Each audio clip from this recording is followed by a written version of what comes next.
All right, y'all, you are watching the Green Dream Project. Jim here. And Jessica. And today we're going to talk a little bit about the cistern.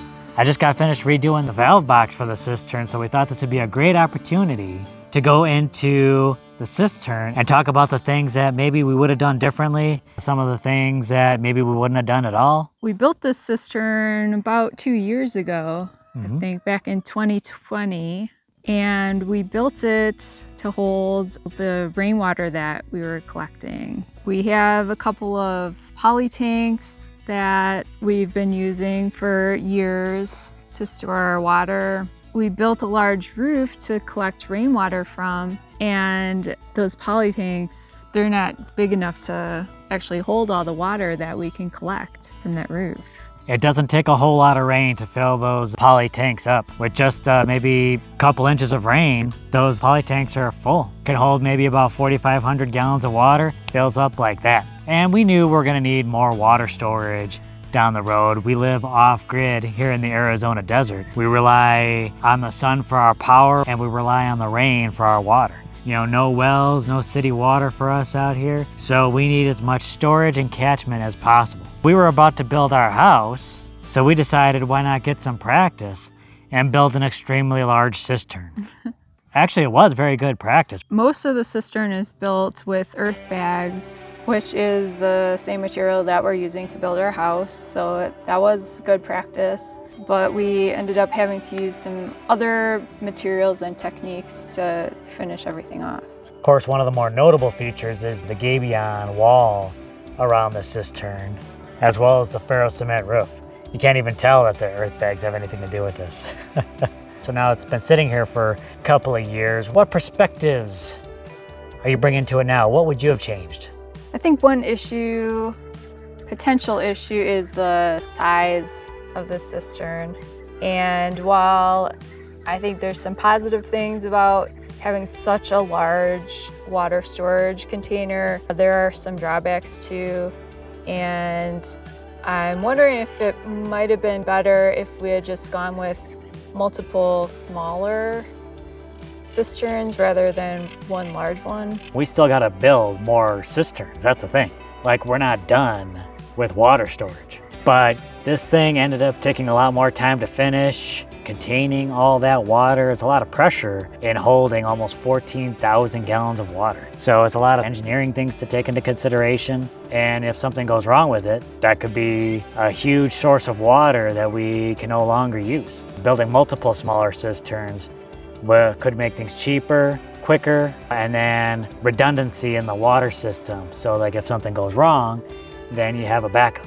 I think another issue that we found was that weight and kind of the settling of the ground around here. I think especially with this gabion wall and like all those rocks that we put in there, we found like the ground kind of sunk under that. The main part of the cistern is sitting on solid ground. So there's no shifting of the bags or any of the water that it's sitting on in the middle. But the gabion was built on sort of the backfilled area of the earth bags.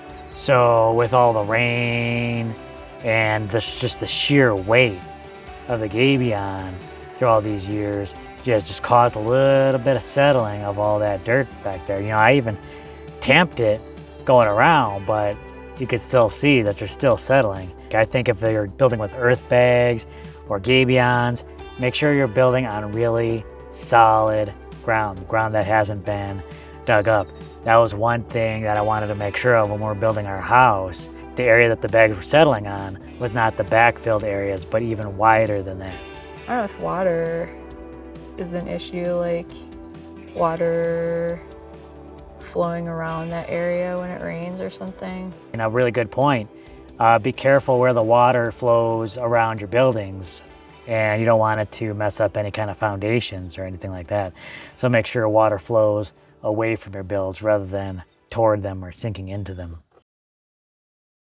Another thing we decided to do was put the cistern partially underground, and then we have about 3 or more feet above the ground.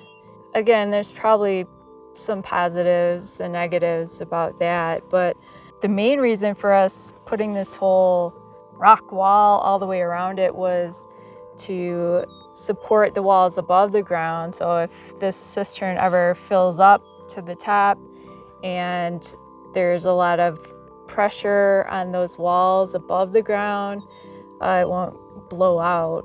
So it created a lot of extra work.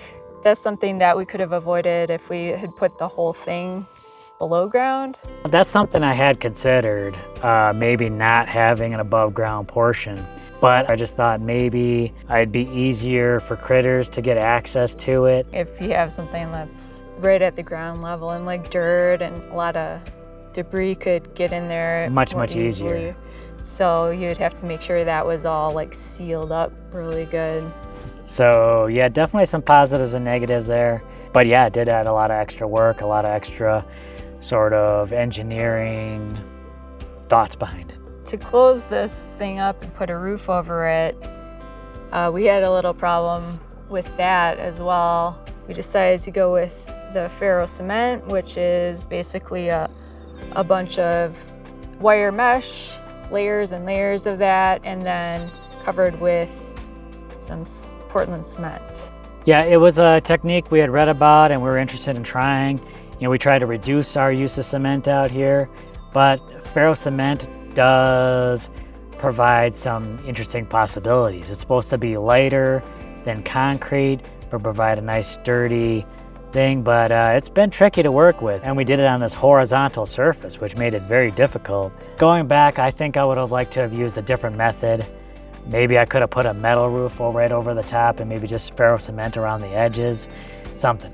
I don't know how price would have compared for different types of roofs, but definitely like the water use for the ferro cement was a lot. It was really intensive, and it was done during the hottest part of the year. Man, it used up a lot of water, not just mixing it, but then also keeping it wet. And really for the ferro cement, it's gonna work best with metal supports. So we did try using like rebar as kind of a skeleton. When putting the rebar over the roof of the cistern, I was not confident in the stability of that material. So we ended up using just wood. We treated it before going in there. I did the burning and the oiling of it, so hopefully it'll stand up for a number of years, but eventually it might rot out.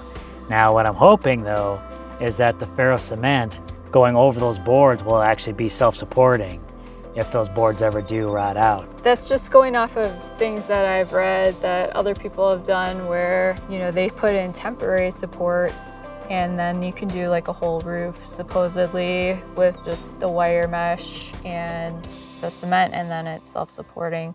So I guess we're just kind of crossing our fingers and hoping that is the case with this roof. So all in all, I mean, I'm happy we have the cistern.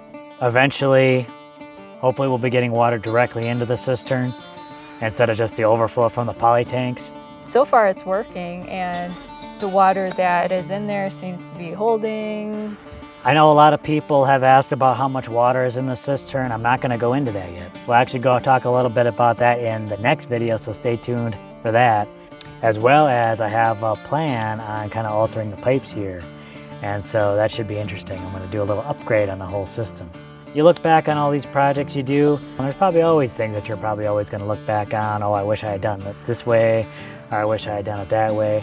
That's why we wanted to let you know what's going on, so that maybe it can help you during the planning stages before you even get to building. If you need water cisterns and you're going to build them yourself, maybe make them smaller and more numerous. I think all the lessons that we learned from this one, we're going to be applying in the future, because I'm sure we're going to be building more cisterns to come, just not exactly like this one. At least that's the idea, right? Learn from your past projects, and maybe that'll make things a little bit smoother going forward. All right, y'all, thanks for joining us, and we'll catch you on the next video. Bye.